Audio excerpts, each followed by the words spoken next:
જગતનો સંહારક, એ તો બિચારો કઈ નથી. પણ આપણે જોયું કે પાલન થઈ રહ્યું છે જગતમાં, ઉત્પત્તિ થઈ રહી છે, પાલન થઈ રહ્યું છે, સંહાર થઈ રહ્યો છે. એનો કરનારો કોઈ તો હોવો જ જોઈએ. અને હંમેશા કરવાનો ચેતન જ હોય. જડ વસ્તુ બી કરી નાખે. ચેતન એક જ છે આત્મા, એટલે બધું એના માથે જ ભણાય. છેવટે બધી વસ્તુનો આરોપ ક્યાં થાય? એક જ જગ્યાએ. બ્રહ્મ કે આત્મા કેવું છે?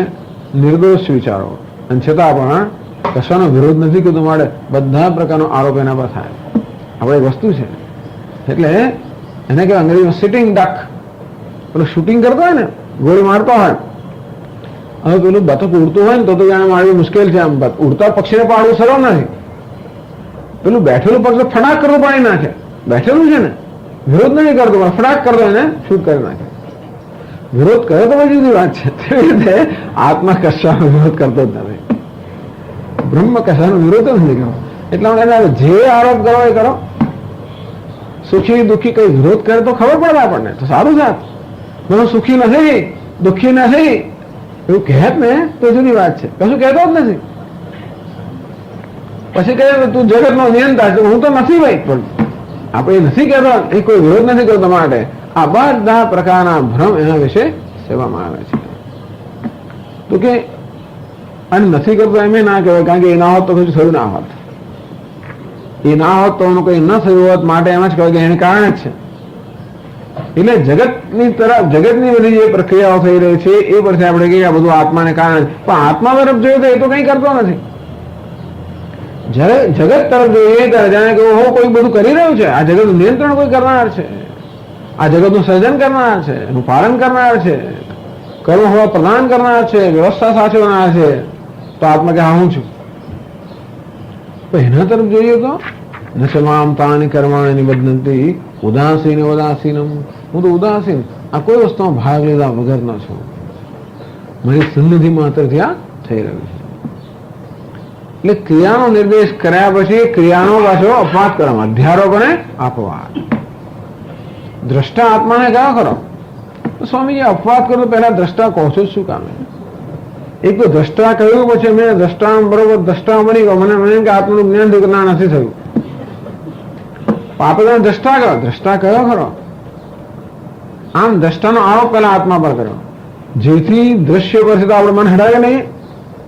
આત્માને જાણવાની પહેલી વસ્તુ કરવાની એ જરૂર છે કે આ દૃશ્ય પરથી આપણી બુદ્ધિ હટી જાય, દ્રષ્ટા પર બરો કેન્દ્રિત થાય.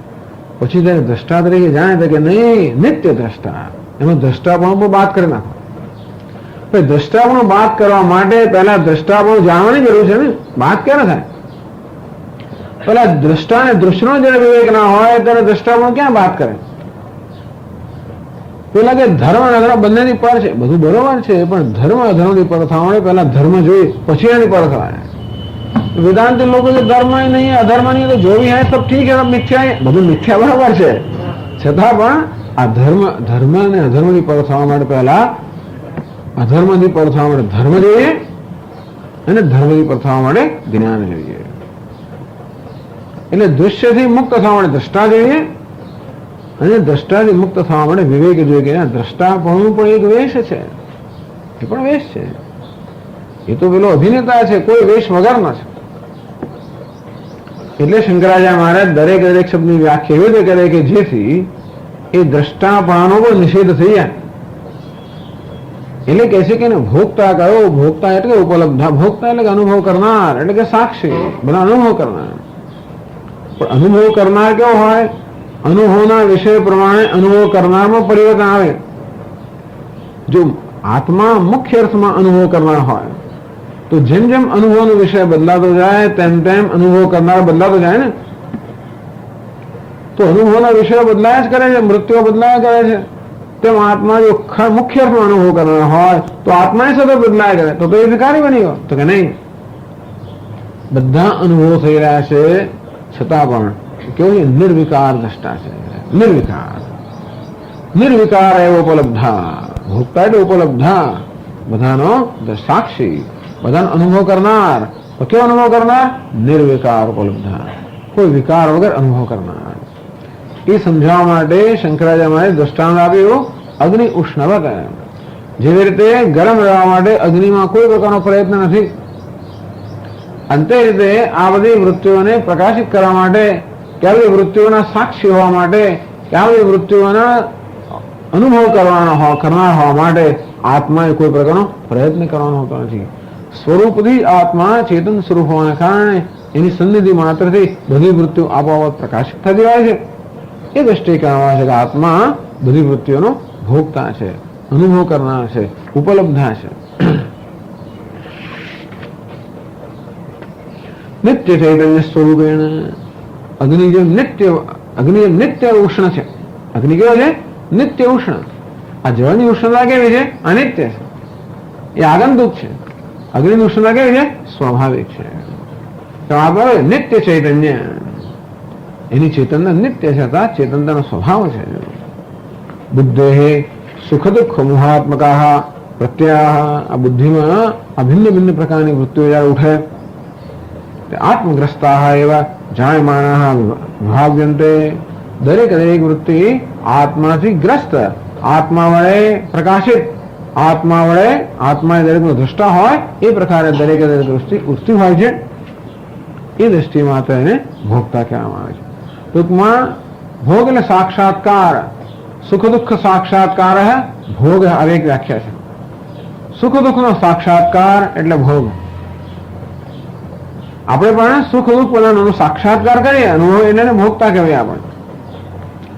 તો આત્મા સુખ દુઃખનો સાક્ષાત્કાર કરે, બધા સુખ દુઃખનો સાક્ષી છે, એટલા પૂરતો જેને ભોગતા કહેવામાં આવે, બીજું કાંઈ નથી.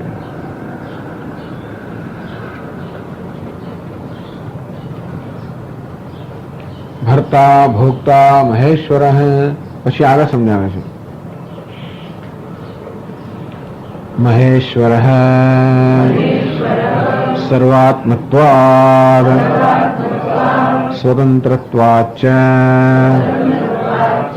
મહાન ઈશ્વરશ્ચ ઇતિ મહેશ્વર. મહેશ્વર, મહા અને ઈશ્વર બે શબ્દોમાંથી મહેશ્વર શબ્દ બન્યો. જે મહાન પણ છે અને ઈશ્વર પણ છે ને મહેશ્વર કહેવાય. આત્મા કેવો છે? સર્વાત્મત્વાદ સ્વતંત્રત્વાદ. ઈશ્વર કેવો હોય? ઈશ્વર બધાનો શાસક, એને આપણે ઈશ્વર કહીએ. એ શાસક સ્વયં કેવો હોય? આમ તો બધા શાસક હોય ને કોઈના વડે શાસિત હોય. પાછા એક શાસક હોય, મિનિસ્ટર, એના ડિપાર્ટમેન્ટનો શાસક હોય. પછી બીજા કેબિનેટ મિનિસ્ટર વડે શાસિત હોય. કેબિનેટ મિનિસ્ટર પોતાની કેબિનેટનો શાસક હોય, તો એ ચીફ મિનિસ્ટર વડે શાસિત હોય. કોઈ પ્રાઇમ મિનિસ્ટર વડે શાસિત હોય, કોઈ પ્રેસિડેન્ટ વડે શાસિત હોય, કોઈ લોકો વડે શાસિત. લોક સ્વયં એવું છે. અને લોકો પાછા મૂર્ખતાથી શાસિત શાસિત થવાય જ છે બધા લોકો. આમ દરેક શાસક પોતે કેવો છે? આપણા જે શાસકો જાણીએ છીએ, પણ આ કેવો શાસક છે? સર્વ સ્વતંત્રત્વાદ. જે બધાનો શાસક છે પણ જે કોઈના વડે શાસિત નથી, એવું શાસક. કેમ? સર્વાત્મત્વાદ. આમ જો તો આત્મા શાસક છે. આત્મા એના સ્વભાવથી શાસક છે. ઈશાવાસ્યમિદમ સર્વમ. ઈશ્વર સર્વત્ર વ્યાપ્ત છે. ઈશ્વર શબ્દ કેમ વાપર્યો? ભગવાન માટે બ્રહ્મ ઈશ્વર શબ્દ વાપરો. ઈશ્વર ને શાસક, આમાં મહેશ્વર મહાન શાસક. તો જો એક પણ દરેક શબ્દ હંમેશા કોઈને કોઈના દ્વૈત તો અંદર આવી જ જતો હોય છે. શાસક કોને કહેવાય? જે શાસિત કરતા જુદો હોય. એને રાજા કહેવાય. ક્યારે કહેવાય? નિયંત્રતા ક્યારે કહેવાય? કોઈ નિયંત્રિત હોય ત્યારે ને. તેમ શાસક ક્યારે કહેવાય? કોઈ શાસિત હોય ત્યારે. ઈશ્વર ક્યારે કહેવાય? ઈશિતવ્ય હોય ત્યારે. તો આમ લાગે કે આ ઈશ્વર કે આત્મા બીજા બધા કદાચ જુદો. દરેકમાં એવો સ્વયં, પણ આત્મા સિવાય કશું છે તો નહીં. ત્યારે આપ આવું કેમ કહો છો? આત્મા સિવાય કશું નથી, પછી એને ભોગતા. ભાઈ એ તો પછી કશું કહેવાનું રહેતું જ નથી. એવું નથી. ભાઈ આત્મા સિવાય કશું નથી એ જ્ઞાન પ્રાપ્ત કરવા માટે કશું કહેવું પડે છે. આપણે ભલે એમ કહીએ આત્મા સિવાય કશું નથી, છતાં અત્યારે આપણે માટે બધું બહુ છે આત્મા સિવાયનું. એટલે અત્યારે આપણે આત્મા સિવાયની વસ્તુ જેને માનીએ છીએ એને પહેલા આપણા મનમાંથી દૂર કરીએ અને આત્મા જેવો છે તો જાણીએ, પછી પેલી વસ્તુને તો ખબર કે એ આત્માથી ભિન્ન નથી. પણ આત્મા ભિન્ન કશું છે જ નહીં, એ બરોબર છે. એ સમજવા માટે પેલા આત્મા અનાત્મ વિવેક જાણે કે આત્મા અને અનાત્મા બે માની લેવામાં આવે છે. આત્મા અને અનાત્મા પેલા જુદો કરવામાં આવે છે, પછી કહેવામાં આવે કે નહીં નહીં, અનાત્મા આત્માથી ભિન્ન નથી, આત્મા પર આધારિત છે. એમ કરીને આત્મા એક જ છે, અન્ય કશું નથી. આ રીતે મત્સ્થાને સર્વભૂતાની ન ચાહમ તેષુ અવસ્થિત ન ચ મત્સ્થાને ભૂતાની, આ રીતે અન્ય કશું નથી. પેલો અભિનેતા છે અને પેલો રાજા ભિખારી જે બધા એના વેશ છે એને જુદા નથી, પણ કઈક રીતે જુદા, અમુક સ્તરે જુદા છે એ પણ જાણવું જોઈએ, પણ અમુક સ્તરે જુદા નથી એ પણ જાણવું જોઈએ. વેશની દ્રષ્ટિએ ભિખારી રાજા જુદા છે અને અભિનેતા કરતા જુદા છે. એટલા જ માટે એક અભિનેતાને ભલે ભાઈ કે આ અભિનેતા ભિખારી છે, પણ ભિખારી અભિનેતા નથી, એ રીતે એક છે પાછા. એવું જાણવા માટે પહેલા વેશ વગેરે જોઈએ, પછી ઓળખી ઓ દરેક વેશમાં એ જ છે. તો તેવી રીતે પહેલા આત્મા વિવેક માટે આવા શબ્દો આપણે કહેવામાં આવે છે, જેથી આપણે અનાત્મા કરતા આત્માને જુદો પાડીને પછી જોઈએ કે અનાત્મા આત્માનો વેશ જ છે, તેથી ભિન્ન નથી. તમે ઈશ્વર શબ્દ વાપરીએ એટલે પણ આપણામાં દ્વૈતનો ખ્યાલ આવવાનો જ. દરેક શબ્દ આપણા દ્વૈતના વ્યવહારમાંથી લીધેલો હોવાને કારણે દરેક શબ્દ કોઈને કોઈ રીતે દ્વૈતનો નિર્દેશન, દ્વૈત સમાયેલું જ હોય. ઈશ્વર શબ્દમાં દ્વૈત સમાયેલું છે, કારણ કે ઈશ્વર જીવનનો શાસક હોય તો આ જગતની શાસિત છે, શાસક જુદો શાસિત જુદો. એટલે કહ્યું કે ઈશ્વર કેવો શાસક છે, ત્યાં દ્રષ્ટાંત આપ્યું. તો જેવે દેવદત્તા અનેક બધા અરીસાઓની સમક્ષ ઉભો હોય, અનેક અરીસાઓમાં દેવદત્તનું પ્રતિબિંબ પડતું હોય, તો દેવદત્ત કોણ છે? બધા પ્રતિબિંબનો રાજા છે, શાસક છે. કેમ? કારણ કે દેવદત્તની આજ્ઞાથી આ બધા પ્રતિબિંબો ડાયા ડમરા થઈને પ્રવૃત્તિ કરે. દેવદત્ત ઉભો થઈ જાય તો બધા ઉભા રહી જાય. દેવતા હાથ ઊંચો કરે, બધા પ્રતિબિંબ હાથ ઊંચો કરે. કેવા ડાયા ડમરા છે ને બધા, કેવા છે? એમને જોઈને ખબર આ કોઈ કામ શાસન કરતો લાગે છે. પ્રતિબિંબ તરફ આપણે નજર તો આપણે શું લાગે? જો કોઈને ઉઠાડ્યો, બેસાડ્યો, આવું કોઈ કરાવડા એવું લાગે, ઉઠબેસ કરાવડા એવું લાગે છે, એટલે આપણે કલ્પના કરીએ એની ઉઠબેસ કરાવનારો કોઈ એમનો શાસક છે. પેલાની તરફ જોયું તો કે મેં તો કઈ કર્યું નથી, મેં તો કોઈ સંકલ્પ કર્યો જ નથી. આવો સ્વભાવ છે, મિથ્યાનો સ્વભાવ છે, હંમેશા સત્ય પર આશ્રિત હોય. અને ઈશ્વર કેવું છે? સત્ય છે, અને ઈશિતવ્ય એ કેવું છે? મિથ્યા છે. બસ આ સત્ય મિથ્યાનો ભેદ બતાવવા માટે આ બધા શબ્દોનો પ્રયોગ થતો હોય છે. ઈશ્વર મુખ્ય અર્થમાં નથી, એ કોઈથી શાસિત નથી, એટલા માટે ઈશ્વર કહ્યો. એ બધાનું શાસન કરે છે એટલા માટે એને શાસન કરવાનો કોઈ સંકલ્પ છે નહીં, કારણ કે સર્વ મિથ્યા છે, અને સત્ય આપોઆપ મિથ્યાનું શાસન કરે એમ કહેવાય, કારણ કે મિથ્યા સત્ય પર આધારિત છે. સર્વાત્મત્વાચ, આત્મા દરેક માટી ઘડાનો આત્મા છે, માટે માટી ઘડાનો શાસક છે એમ કહેવાય. ઘડાને માટીથી સ્વતંત્ર હોવાની સત્તા જ નથી, અને ઘડો ગમે તેટલું ઈચ્છે કે હું જુદા પ્રકારના ગુણ ધરાવી જ ના શકે. માટી કરતા જુદા ગુણ ધરાવવાની કોઈ સ્વતંત્રતા ઘડાને છે જ નહીં. ઘડો તો પૂર્ણ પરતંત્ર છે માટી પર. એ રસ્તે આપણે માટીને કહીએ શાસક. બિચારી માટી કશું કરતી ને ઘણું શાસન કરવા માટે, પરંતુ ઘણો શાસિત છે એ પરથી માટીને શાસક કહેવાય. એટલે જે આત્મા છે ને એનું શાસન કરતો હોય. આ સર્વનો આત્મા હોવાને કારણે સર્વનો શાસક છે, ઈશ્વર છે, અને કોઈની શાસિત ન હોવાને કારણે મહાન છે, માટે મહેશ્વર કહ્યો. મહેશ્વર સર્વનો આત્મા.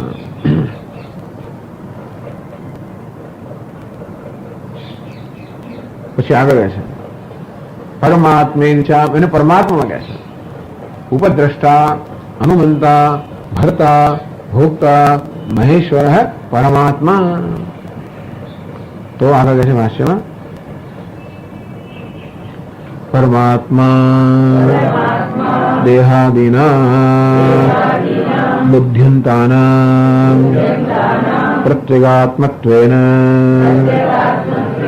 કલ્પિતાનાં અવિદ્યયા પરમઃ ઉપદ્રષ્ટત્વાદલક્ષણઃ આત્મા ઇતિ પરમાત્મા સોऽन्तઃ પરમાત્મા ઇતિ અનેન શબ્દેન ચ અપિ ઉક્તઃ કથિતઃ શ્રુતૌ. પરમાત્મા બે શબ્દ છે, પરમ અને આત્મા. એ બંને બન્યો પરમાત્મા. જે પરમ પણ છે અને આત્મા પણ છે. હવે આપણી ઉપાધિમાં આત્મા ઘણા છે, અર્થાત ઘણી બધી વસ્તુને આત્મા કહેવામાં આવતી હોય છે. દેહાદિનામ બુદ્ધિંતાનામ, આપણે દેહને પણ આત્મા કહીએ, ઇન્દ્રિયને પણ આત્મા કહીએ, મનને પણ આત્મા કહીએ, બુદ્ધિને પણ આત્મા કહીએ. જ્યારે આપણું બદલાયા કરતો છે, આપણું ઠેકાણું નથી હોતો. ક્યારેક દેહને આત્મા કહો હોય, ક્યારેક મૂળ બુદ્ધિને આત્મા કહી દઉં હોય. જરા એટલે લોકોને સમજ જ ના પડે કે આની કેમ કેમ વર્તાવ કરો. અત્યારે દેહને આત્મા કેમ બેઠેલો હોય તો એ વર્તાવ કરતો મારું બદલાઈ ગયો છે, તો બુદ્ધિના આત્મા હોતો આવું કેમ કર્યું. એને બુદ્ધિનો આત્મા માનીએ તો પછી એનું વર્તન હોય, મનને આત્મા માનતો હોય. ટૂંકમાં આમ સતત માણસો વ્યક્તિત્વ બદલાય કરતો હોય, કારણ કે એનો અહંભાવ બદલાય જ કરતો હોય. પણ ટૂંકમાં દેહ, ઇન્દ્રિય, મન, બુદ્ધિ ઘણા બધા આત્માઓ છે. દેહાદિનામ બુદ્ધિંતાનામ અવિદ્યા પ્રત્યેગાત્મત્વેન કલ્પિતાનામ. અવિદ્યાને કારણે આ બધાને આત્મા માનવામાં આવે છે. એ બધામાં પરમ, એ બધામાં પણ જે પરમ છે, પરમ ઉત્કૃષ્ટ, આ સર્વોત્કૃષ્ટ આત્મા છે. પેલા દેહ વગર ઉપદ્રષ્ટા, અનુમંતા, ભરતા, ભોગતા, આમ આ બધા આત્માની અંદર જે પરમ છે, ઉત્કૃષ્ટ છે. બધા આત્માઓનો પણ આત્મા છે, જેને કારણે આ દેહ, મન, બુદ્ધિ વગેરે આત્માપણું પ્રાપ્ત કરે છે. એમને આત્માપણું પ્રદાન કરનાર આ પરમ આત્મા છે. પરમાત્મા તો બીજે પણ આવ્યો, તેને પરમાત્મા શબ્દ વાપરવામાં આવ્યો છે.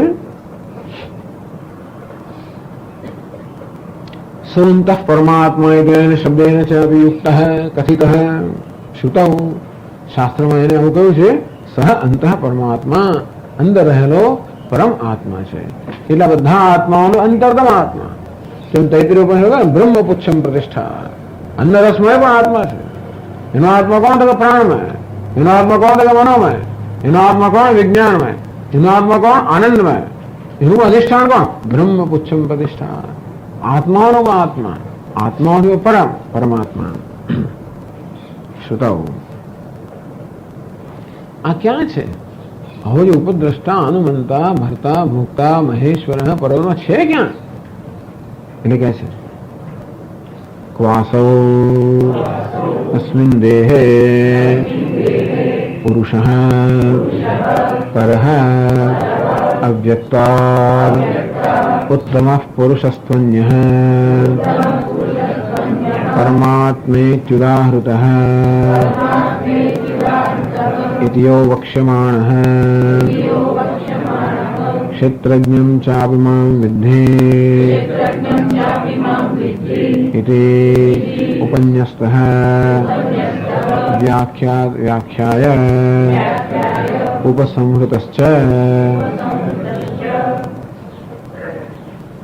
સૌ આ ક્યાં છે? આવો આવો મહાન આત્મા ક્યાં છે? અસ્મિન દેહે, તો કहीं જ છે. ટૂંકમાં એને જાણવા માટે બે ક્યાંય જવાની જરૂર નથી. પરમાત્મે ચાપ્યુક્ત દેહેસ્મિન પુરુષ પર અસ્મિન દેહ, આ દેહની અંદર. અને તે આ જ દેહમાં પાછો મનુષ્ય દેહમાં બધે છે, તો ભીતમાં છે ને બધે છે. તો પછી એમ કેમ કે છે કે આ દેહમાં છે? એટલા જ માટે કહે છે કે આ દેહમાં એની શ્રેષ્ઠ અભિવ્યક્તિ છે. આ દેહની અંદર જે બુદ્ધિ રહેલી છે એ બુદ્ધિમાં એને આત્મદયા જાણી શકાય છે. એટલા માટે માત્ર ગૌણ અર્થમાં કહે છે કે આ દેહમાં રહેલો છે, સર્વત્ર રહેલો છે.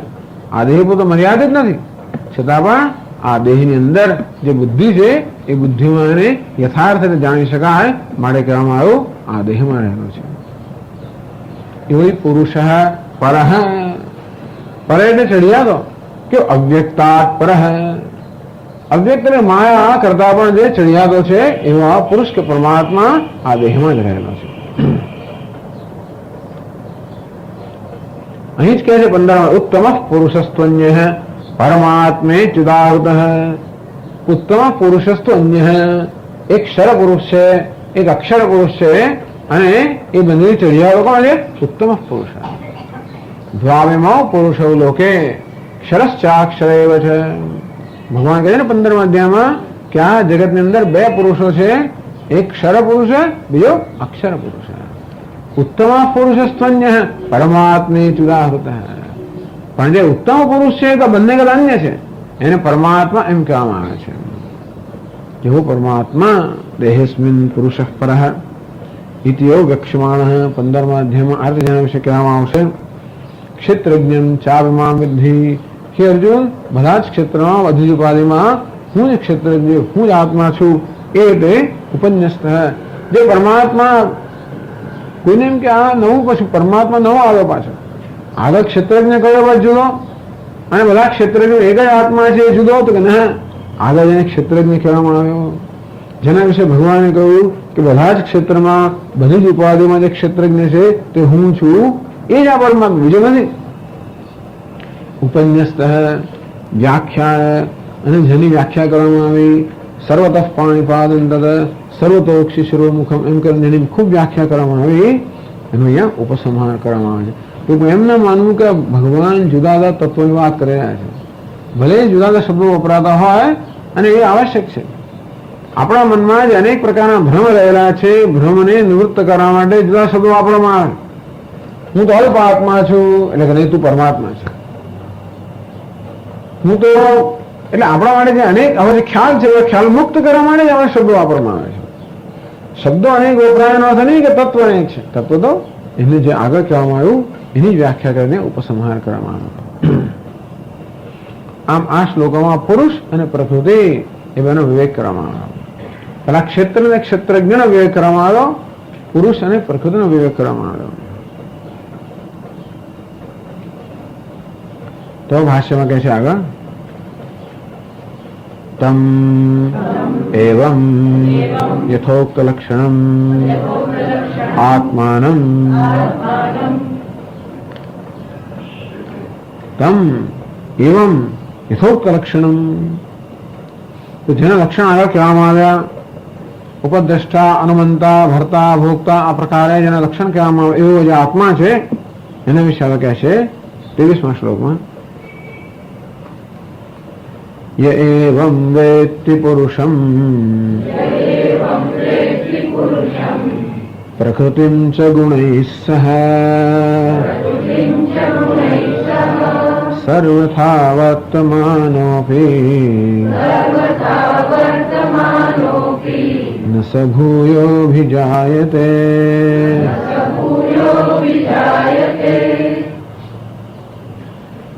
એવં વેત્તિ પુરુષમ, એવં આ પ્રકારે જેનું વર્ણન કરવામાં આવ્યું.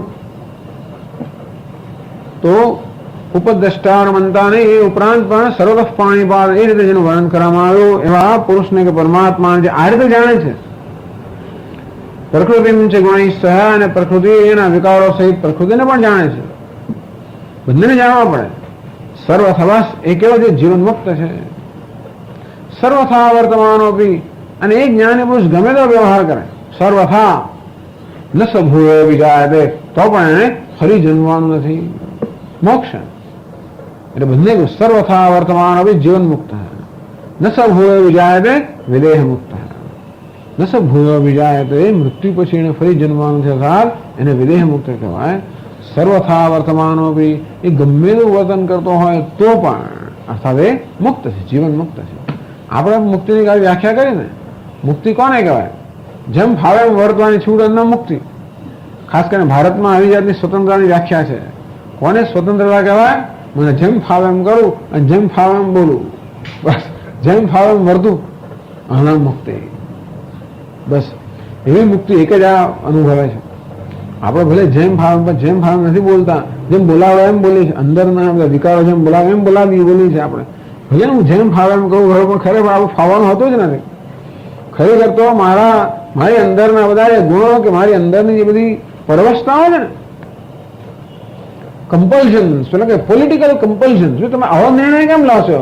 તો કે ભાઈ રાજકીય પરવશતાઓ છે એટલે આવા નિર્ણય લેવા પડે છે.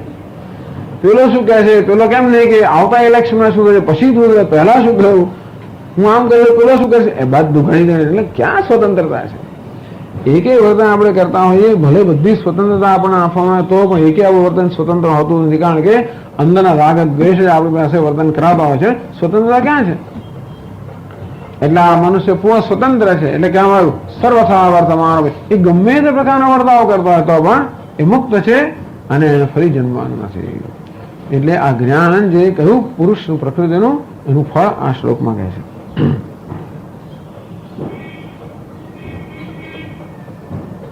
કહે છે ભાષ્યમાં, યહ એવં યથોક્ત પ્રકારેણ વેત્તિ પુરુષમ સાક્ષાત આત્મભાવેન અયમહમિતિ. નહીં, સાક્ષાત અહમિતિ પ્રકૃતિમ ચ યથોક્તામ અવિદ્યાલક્ષણામ ગુણૈઃ સ્વવિકારૈઃ સહ નિવર્તિતામ અભાવમ આપાદિતામ વિદ્યા વિદ્યયા જોઈએ, ખોટું છે, વિદ્યયા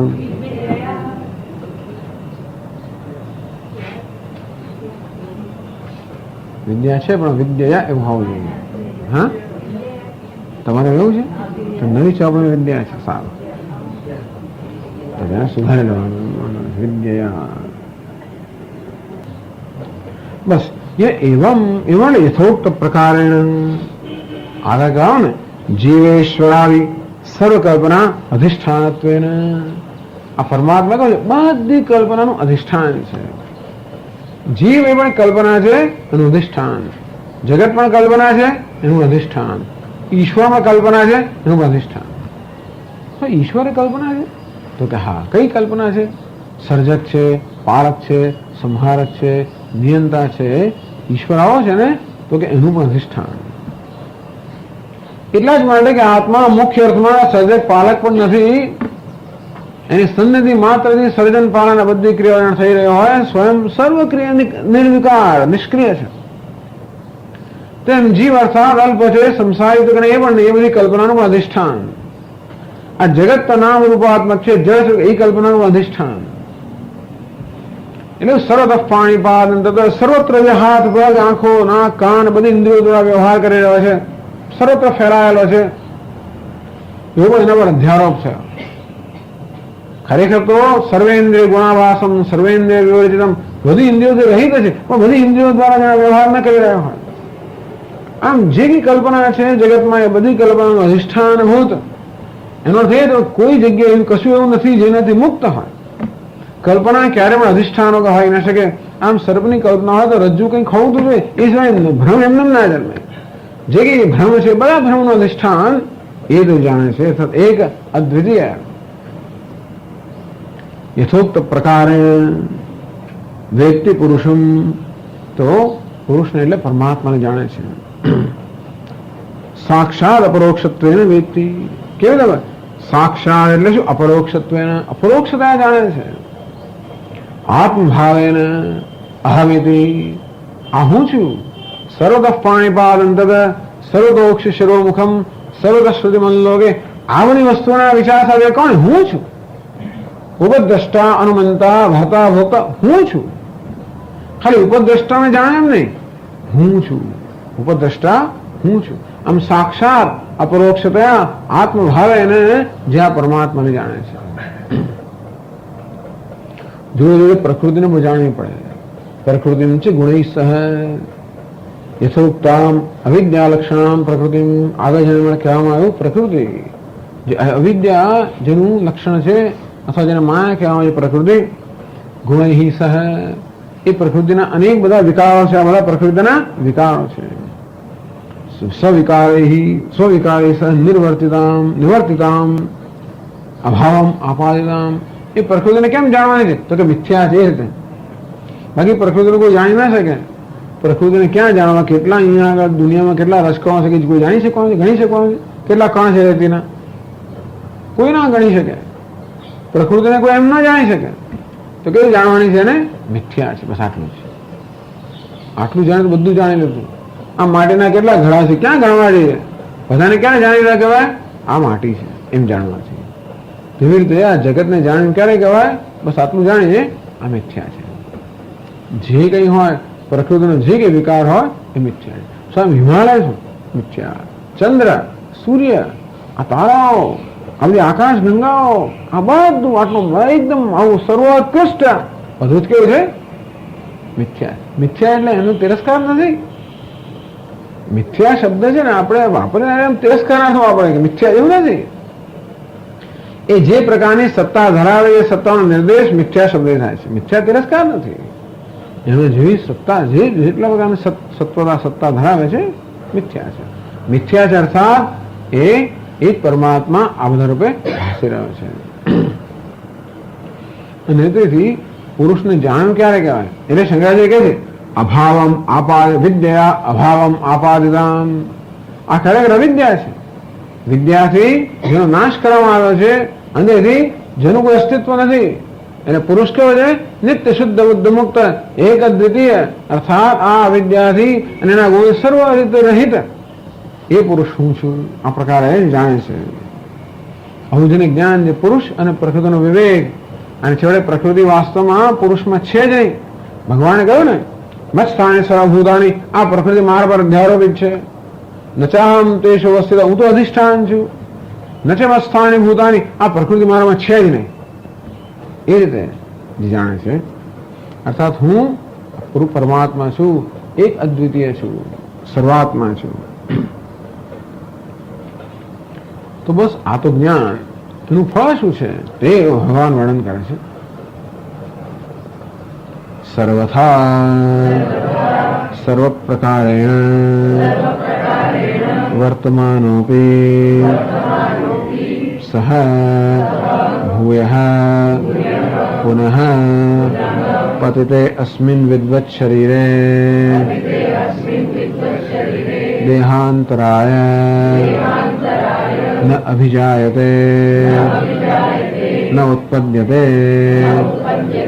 દેહાંતરમ ન ગૃહ્ણાતે ઇત્યર્થઃ. અભિશબ્દાત કિમ વક્તવ્યમ સ્વવૃત્તસ્થઃ ન જાયતે ઇતિ અભિપ્રાયઃ.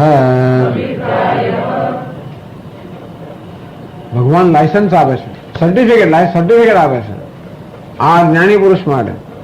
સર્વથા વર્તમાનોપી, સર્વ પ્રકારે વર્તમાનોપી, વિહિતેન નિષિદ્ધેન છે વર્તમાનોપી. હવે વિદ્વાન વિહિત કર્મ કરે અર્થાત શાસ્ત્રને સંમત કર્મ કરે કે નિષિદ્ધ કર્મ કરે ને શાસ્ત્રથી નિર્વિરુદ્ધ કર્મ કરે, શાસ્ત્રમાં નિષેધ એવું કર્મ પણ કરવો જાણે ધારો કે તો પણ સર્વથા કોઈ પ્રકારના સંકોચ હોય એ ગમે તે કરે, એનું વર્તન ગમે તે પ્રકારનું હોય તો પણ સહ ભૂય ન વિજાયતે, હું એટલે પુનઃ ફરીવાર પતિલે અસ્મિન વિદ્વત શરીરે, આનું આ વિદ્વત શરીર અથવા આ જ્ઞાનમાં જે શરીર છે એનું પતન થાય. ન વિજાયતે દેહાંતરાય ન વિજાયતે, એને ફરી દેહ લેવાનો નથી, અર્થાત ફરી એનો જન્મ થતો નથી. બહુ મોટી વસ્તુ થઈ ગઈ. ભગવાનને ખાતરી જ છે કે ગમે એમ નહીં વર્તે, નહીં તો હું ના કહે. ભગવાનને ખાતરી ના હોત તો ના કહે વાત. ભગવાનને ખાતરી છે એટલે આમ વિશ્વાસપૂર્વક કહે છે એ ગમે તે કરે વાંધો નથી, એટલો વિશ્વાસ છે. અર્જુનને કહે ને છેલ્લે કે યથેચ્છસી તથા કરો, મેં જે કહ્યું છે બરાબર વિચાર કરીને તને જ યોગ્ય લાગે તે કર, પણ મને ખબર છે કે શું કરશે, શું યોગ્ય છે બધું સમજાવ્યું ને આટલા વખત કે નકામ નથી થયું. પણ એમનો વિશ્વાસ બતાવે છે, ભગવાનનો વિશ્વાસ બતાવે છે. અર્જુનનો પણ વિશ્વાસ, પોતાને પણ વિશ્વાસ ખરો છે કે વિશ્વાસ કે નહીં હું મને ખબર છે કે એ જાણે છે કે શું યોગ્ય છે શું અયોગ્ય છે.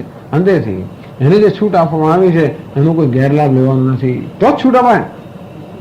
વિશ્વાસ આપણે જયારે હોય કે જે આપણે સ્વતંત્રતા આપે છે એ સ્વતંત્રતાનો ગેરલાભ નહીં લેવાય તો સ્વતંત્રતા આપે. ભગવાન આ જીવન મુક્ત પુરુષને સ્વતંત્રતા આપે છે. સર્વથા વર્તમાન આપી, ગમે તે રીતે વર્તન કરતો હોય તો પણ એનો ફરી જન્મ થતો. જો ગમે તેમ વર્તન કરે અને એમ કરીને પાપ કર્મ કરે તો પછી એને પાપનું ફળ ભોગવવું પડે અને ભોગવવું પડે બધું. તો ખરેખર જોવા તો આ પ્રકારનું જ્ઞાન જાણે છે કે શું કર્મ કરતો જ નથી. એ કર્તૃત્વ બુદ્ધિમાંથી મુક્ત થઈ ગયો. 18મા અધ્યાયમાં વર્ણન કરશે ખરેખર કર્મ કોણ કરે છે. પંચૈતાની મહાભાવો કારણાન નિબોધમે, 5 વસ્તુઓ કર્મ કરે છે. આ દેહ અને ઇન્દ્રિયો, પેલો કર્તા, ઇન્દ્રિયો ચેષ્ટાઓ, ઇન્દ્રિય અધિષ્ઠાન દેવતાઓ, આ 5 મળીને બધું કર્મ કરે છે. આત્મા તો માત્ર સાક્ષી છે, એ તો કોઈ કર્મ કરતો નથી અને કરાવતો પણ નથી. ખાલી અજ્ઞાની મનુષ્ય આત્માને કરતા માને છે.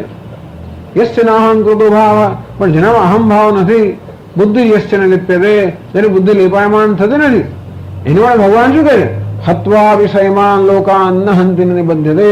હે અર્જુન, આ બધા લોકોનો વધ કર્યા છતાં પણ એ કોનો વધ કરતો નથી અને બંધાતો નથી. એટલે વધ કરવાનું લાયસન્સ નથી આપતા ભગવાન. પણ એ કહે છે કે કદાચ આવું નિષિદ્ધ ક્રિયા જ કહેવાય ને, વધ કરવા એટલે શું? આ બધાનો સંહાર કરે તો પણ ખરેખર એ કંઈ કરતો નથી કે કશાથી લેપાયમાન થતો નથી. વિચાર કરો તો કે એની આત્મનિષ્ઠા કેટલી કક્ષાની હશે કે વધ જેવી આવી ક્રૂર જેનાથી ક્રિયા કરવા છતાં પણ જેને આ પ્રકારનું જ્ઞાન હું કંઈ કરતો નથી, નહીં તો કિંચિત કરવાનું, હું કંઈ જ કરતો નથી. કથમ સ પુરુષ પાર્થ કમ ઘાતયતિ હંતિકમ.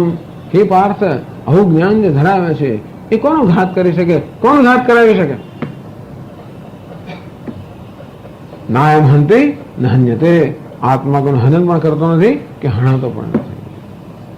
તો આવા જ્ઞાનમાં જે નિષ્ઠ છે એ જાણે છે કે આત્મા હું કંઈ કરતો જ નથી, સર્વ થઈ રહ્યું છે અને એમાં કર્તૃત્વ બુદ્ધિ નથી, માટે એ કર્મથી લેપાતો નથી. બાકી તો લેપાય જ, ગમે તે હોય, જે કર્મ કરે એને કર્મ ભોગવવું જ પડે. ભગવાન જયારે એમ કહે કે ગમે તે કર્મ કરે છતાં લેપાયમાન થતો નથી, એનો અર્થ ગમે તે કર્મ કરતો હોય એનું ફળ ભોગવવું પડતું નથી. એવું ક્યારે હોય? એ કર્મ ના કરતો હોય ત્યારે જ. અર્થાત બહારથી કર્મ કરતો જણાતો હોવા છતાં વાસ્તવમાં એ કર્મ કરતો નથી. આવું 4થા અધ્યાયમાં ઘણું બધું વર્ણન કર્યું. કર્મણ્ય વિપ્રવૃત્તો બી નૈવ કિંચિત કરોતિ સઃ, કર્મ બધી રીતે પ્રવૃત્તો હોવા છતાં વાસ્તવમાં એ કંઈ જ કરતો નથી. નૈવ કિંચિત કરોમિતિ યુક્તો મન્યેત તત્વવિદ, તત્વવિદ જાણે છે કે હું કંઈ કર્મ કરતો નથી. આ પ્રકારના જ્ઞાનમાં જે નિષ્ઠા ધરાવે છે એ કોઈ રીતે લેપાયમાન થતો નથી અને એટલા માટે એને ફરી જન્મ નથી લેવો પડતો, અર્થાત જન્મ લેવાનું કારણ રહેતું નથી. કર્મ કરી તો જન્મ લેવો જ પડે અને કર્તૃત્વ હોય તો કર્મનું ફળ ભોગવવું જ પડે. આ કર્મ કરવા છતાં પણ કર્મનું ફળ નથી ભોગવતો, કારણ કે એમાં કર્તૃત્વ નથી. એ નિષિદ્ધ કર્મ કરે જ નહીં અને છતાં આપણી દ્રષ્ટિ કદાચ કરતો હોય, એની દ્રષ્ટિ જુદા પ્રકારની છે. આપણી તો બહુ મર્યાદિત દ્રષ્ટિ છે, સંકોચિત દ્રષ્ટિ, અને એટલા ધર્મ આ પ્રકારના વિભાગોમાં પાડી દે કે આ સાચું ના ખોટું.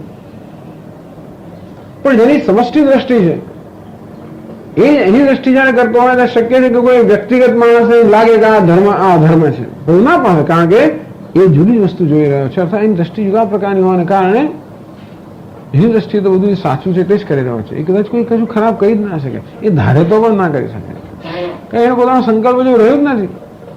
એટલે કહે શંકરાચાર્યજી ત્યાં આગળ બ્રહ્મસૂત્રમાં ભાષ્યમાં પશ્વાદ વિશ્વ વિશેષાત, આ પશુને જ્ઞાનીમાં કોઈ તફાવત જ નથી. કેમ તફાવત નથી?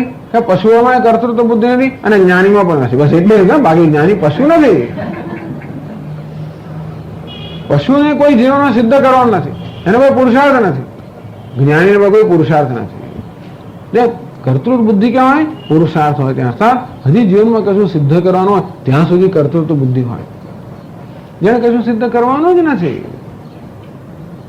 અને એટલા માટે એનો કોઈ સંકલ્પ જ નથી. સર્વ સંકલ્પ સંન્યાસી, એનો કોઈ સંકલ્પ જ નથી. આમ થવું જોઈએ ન થવું જોઈએ, કોઈ સંકલ્પ નથી. કેમ નથી? એની દ્રષ્ટિએ જે કાંઈ છે પૂર્ણ જ છે. હું પૂર્ણ છું એટલું નહીં, બધું પૂર્ણ છે.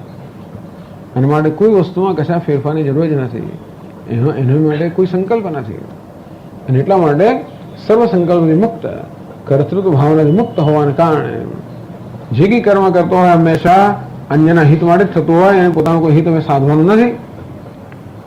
અને એટલા માટે ભગવાન કહે છે કે સર્વથા વર્તમાન આપી. ભગવાન એકથી વધારે જગ્યાએ કહેલું છે સયોગીમય વર્તતે. 6થા અધ્યાયમાં પણ કહેલું સયોગીમય વર્તતે, યોગી મારામાં જ છે. તેથી આ માત્ર અર્થવાદ એટલે માત્ર જ્ઞાનની પ્રશંસા છે. એમને ગમે તે વર્તન કરવા માટેની છૂટ નથી, આ જ્ઞાનની પ્રશંસા છે. ફરી એને ન ઉત્પદ્યતે, દેહાંતરમ ન ગૃહ્ણાતિ, અર્થાત એ ફરી એટલે બીજા દેહને ગ્રહણ કરતો નથી. એટલે સર્વથા વર્તમાન અપી, ગમે તેમ વર્તન કરતો હોય તો પણ કેમ કહ્યું? અભી શબ્દાત ક્યું વક્તવ્યમ સદવૃત્તસ્થ સ્વવૃત્તસ્થ ન જાયતે ઇતિ. તો જે સદાચારી છે એનો ફરી જન્મ ન થવાનો પ્રશ્ન જ ક્યાં છે? એટલે જ્ઞાની થયા પછી પણ જે સદાચારી છે એનો ફરી જન્મ ન જ થાય. જ્ઞાની થયા પછી કદાચ આપણે દુરાચારી જણાતો તો એનો જન્મ ના થતો હોય તો જે સદાચારી છે એનો જન્મ ન થાય એમાં તો કહેવાનું શું હતું?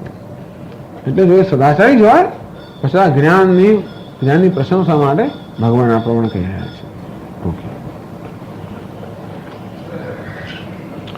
ઓમ પૂર્ણમદ પૂર્ણમિદં પૂર્ણાત પૂર્ણમુદચ્યતે પૂર્ણસ્ય પૂર્ણમાદાય પૂર્ણમેવાવશિષ્યતે. ઓમ શાંતિ શાંતિ શાંતિ. શંકરં શંકરાચાર્યં કેશવં બાદરાયણં સૂત્રભાષ્યકૃતૌ વંદે ભગવन्तौ પુનઃ પુનઃ. ઈશ્વરો ગુરુરાત્મેતિ મૂર્તિભેદવિભાગિને વ્યોમવદ્વ્યાપ્તદેહાય દક્ષિણામૂર્તયે નમઃ. ઓમ શાંતિ શાંતિ શાંતિ. હરિ ઓમ શ્રી ગુરુભ્યો નમઃ. હરિ ઓમ.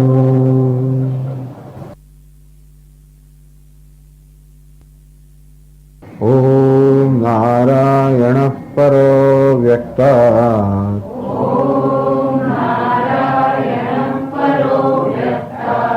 અંડમવ્યક્તસંભવम् અંડસ્યાन्तસ્ત્વિમે લોકાઃ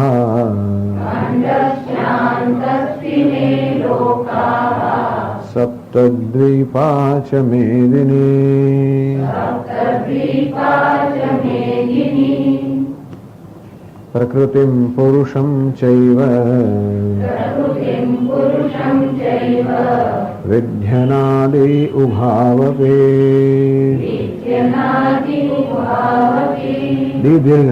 વિધ્યનાદિ ઉભાવપે.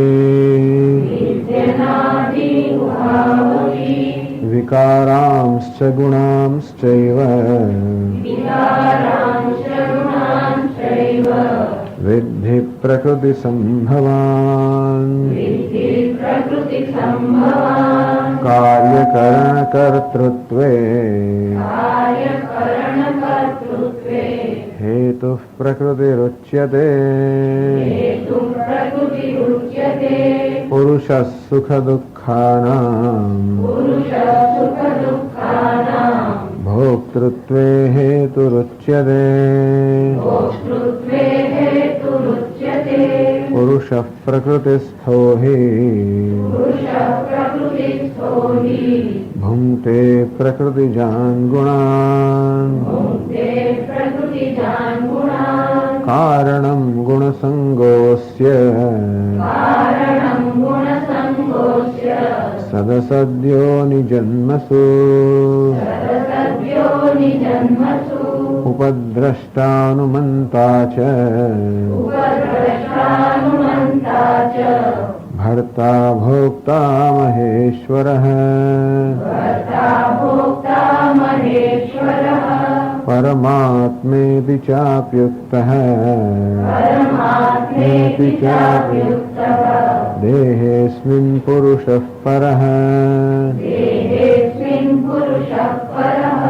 ય એવં વેત્તિ પુરુષં પ્રકૃતિં ચ ગુણૈઃ સહ સર્વથા વર્તમાનોપી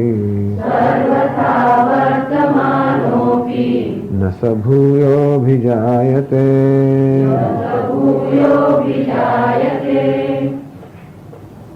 यह एवं वेत्ति पुरुषम એવમ આ પ્રકારે યથોક્ત પ્રકારેણ આગળ જે કહેવામાં એ રીતે ઉપદ્રષ્ટા, અનુમંતા, ભર્તા, ભોક્તા, મહેશ્વર, પરમાત્મા, આ રીતે એવમ વેત્તિ પુરુષમ, આ રીતે પુરુષ અર્થાત આત્માને જે જાણે છે, આત્માને બધા જાણે છે, પણ આ રીતે જાણવું જોઈએ. અત્યારે પણ આત્માને જાણે છે, કરતા, ભોગતા, સુખી, દુઃખી, સંસારી, એ જાણે છે, એમ નહીં. એવમ ઉપદ્રષ્ટા